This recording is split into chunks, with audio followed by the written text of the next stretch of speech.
If any of you are thinking, wow, she's spoiled, I am, and I know it, and I really like it.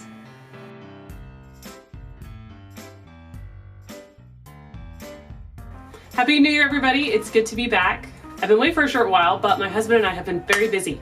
Over the holidays, we've been completely rehashing my outline for The Redemption of Emmerich, my main work in progress. Honestly, I almost feel like he should be the one doing this video because he was so integral to the success that we had through this. In fact, on his own idea, he scoured through my very unorganized Google Drive writing repository, and he compiled everything into a super tidy GitHub repository in order to keep all of my versions together and create more clarity. And then, because he's awesome, he created basically a personalized wiki style page for me, not on Wikipedia, but in that style. In fact, like, it's so pretty and legit looking. I'm gonna show you.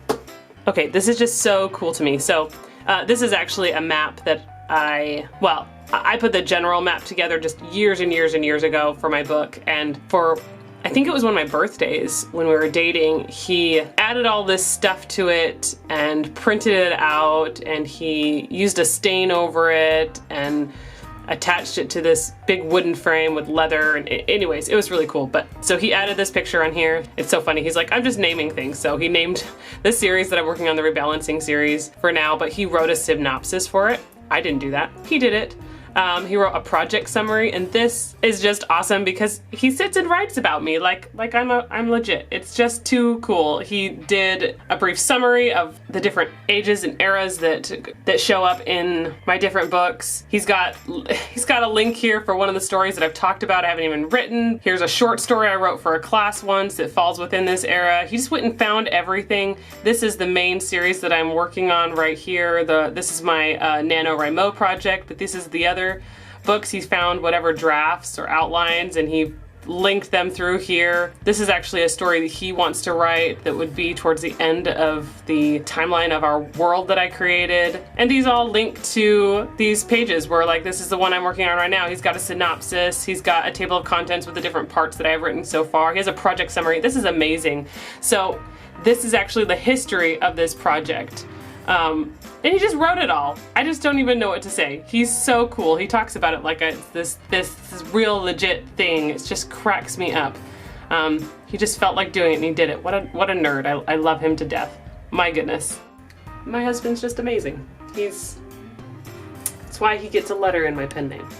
So he did that for me, and then after doing that, he created a beat sheet for me using Save the Cat Writes Him a Novel, and he walked me through all of the main beats that I needed to really fix that were incorrect in my book, or not incorrect, just sloppy or missing. And we kind of did it from scratch. As we recreated the outline, we didn't look at the old outline. We just went from what was in our heads, what we really loved about the book. We stuck in the different pieces that did fit, and then we just went, what can we do to fix things according to the beat sheet? And actually everything in there was stress test with the question, what could make it better? And I'm really pleased because I think that we did make a lot of things better. Things got so tightened up. It really was a major overhaul, and there was stuff that we chucked, there was stuff that we added in. It was really fun because my husband's a lot of fun to brainstorm with. He's been an immense example in how to brainstorm well, and I'll go over that in another video, but good brainstorming is so invigorating. I will admit there were some things that I was like, I just was clinging to, I was holding on to. I was like,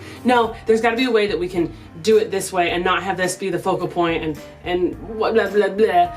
And it was just so funny because those things I was clinging to, inevitably it hit a point where I just had to face the truth that they were not going to be shoehorned into this new outline, and the new outline was better than the old outline. So that was a little tough, but ultimately good. And you know, it just really does astound me how much power our books have over us sometimes. I know that most writers out there have felt that at some point. Whether the characters run away without them or the story runs away without them, sometimes the story just demands a certain direction, and it doesn't matter how much you want to shoehorn something in, it just won't sing with those things added in or without some things taken out. Anyhow, once all of those main beats were in and we filled in all the gaps, We went through and did a scene by scene add-in.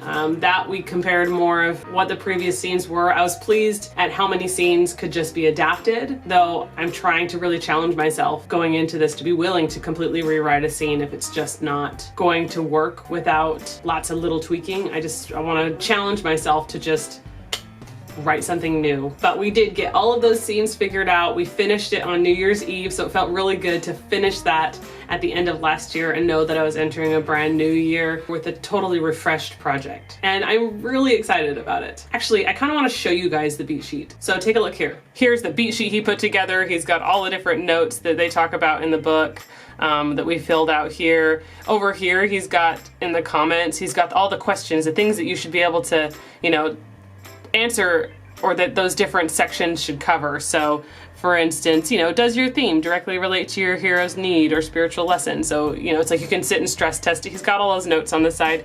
He wrote most of this as I sat and just spitballed things and we just brainstormed together. It was so fun. And he did an immense job. And then over here is where I actually have my table of contents. This is the actual outline that we recreated. All of these ones with numbers on the sides are actually scenes that have been written, and then these ones here are new scenes we've added in. Towards the beginning, they're in better shape, and the further on we go, there's more and more scenes that are just non-existent entirely. As you can see, the end of this book was very problematic, but he made all this possible, and I feel so good about having this set up. It's just awesome. So needless to say, my target for this year is to write this new draft. I'd love to get further than that, maybe even get it out to beta readers or get working with a critique partner or something. I don't know, try not to jump the gun because it's gonna be a lot of rewrite and I'm overhauling it in a way that I've never done before, so I don't know exactly how long things are gonna take me or not. It's been awesome watching your guys' videos and seeing your different goals for this year. I'm still figuring out exactly how I'm going to create my own goals. Actually, Amy Sanderson had a great video talking about how she's gonna be setting up her goals that take away the deadline aspect to some degree, and it got me really thinking about a different approach for how I'm going to try and really push myself, but keep things really flexible because that's what my life needs right now. So if you're struggling a little bit with the idea of deadlines this year, hang on over to her page and see what she has to say. She's got such a great grounded approach about it. Also, if you haven't seen Rayleigh Bradshaw's Welcome to My Channel video, her husband wrote an awesome song called #AuthorTube. Go make sure you listen to it. But anyways, I think that I'll probably be making some goals on a maybe bi-weekly or even monthly level, because that will allow my husband and I to, I think, work around each other a little bit better, because there's going to be weeks where he has less going on and it'll be easier for me to like add in some extra hours, and weeks where he just needs more of my support and I can back off that week. So I'm toying with that idea of doing a time expectation for myself and doing it on a little bit more of a broad scale. I know that that could bite me in the butt, but I also think that some of the other ways I've done it in the past just aren't going to work with our current lifestyle and situation with our little one. That's about all I got for today. I'm still not exactly sure how often I'm going to be posting. Some of that depends on how my project is actually going, because I, need something to talk about. But I will keep you guys in the loop. I'm eager to get back into watching your guys' videos. It's been awesome finally getting to do that again after the holidays. Still love to hear any advice or thoughts you guys have on your experiences doing a big overhaul. If you've got any videos from the past where you talk about it, let me know. I'd love to see them. Also, this is totally far out and me wanting to jump the gun, but I'm eager to try a new approach to how I do beta readers. I've done it once before and I felt like there were some issues with how I did it. I didn't feel like I feel like some of the feedback I got was really awesome, and some I was just like, this really isn't helping me at all. There must have been a better way I could have gone around this, or a better target of how to reach people who can really give me the better feedback. There's this elusive idea of having a critique partner. I know people who have critique partners. I don't even know how to go around that. But I really feel like this is going to be the year where I finish this book and really start fine-tuning it. And so I'm eager to get to those phases so that I can really polish this thing up and finish this project that has been in the making for so very long. So I'd love any of your thoughts on like the best things that you did in regards to finding good beta readers, or the best thing that you ever did in getting yourself a good critique partner, finding someone who's a really good match. I'd love whatever your best advice is, what your greatest success in all of that has been. So would love any of your feedback. Hope you've got a bright outlook for this year. I'm really hopeful for all of us. If you're new to the channel, don't forget to subscribe, and until next time.